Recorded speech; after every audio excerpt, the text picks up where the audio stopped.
Different oil producing states have different break-even prices, and for those that have a higher break-even price, there is a difficulty in the current situation given the difference between global low oil prices and what they require to balance their budgets, and that's having a significant impact on the ability of state authorities in some countries to maintain order and retain the same level of control that they've historically had. Iran's difficulties are less associated with the global oil price and more to do with the fact that at the moment it can't export any significant amount of oil because it's under an embargo, because of the sanctions against it, which are linked to its nuclear program.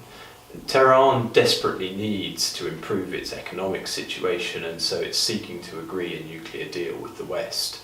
It's very close to doing so, and it's highly likely that the US will announce a framework deal before the end of March, and thereafter the details of that agreement will be fleshed out and it will be finalised.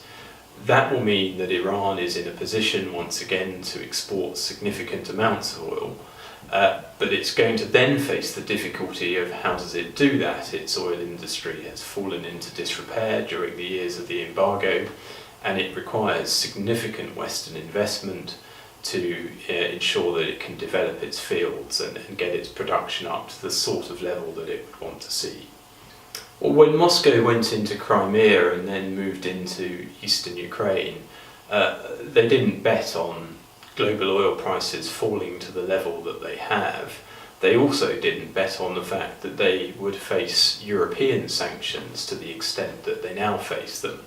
And Moscow is facing some difficulties. There is no indication at the moment that the stability of the regime is threatened. In fact, Putin's domestic popularity has probably increased as a result of the conflict in Ukraine.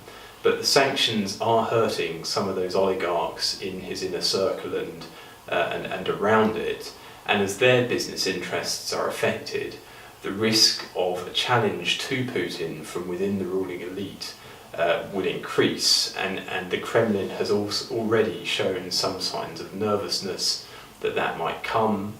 There was an attempted effort to replace him last year, which Putin saw off. But he clearly fears that something like that might happen again.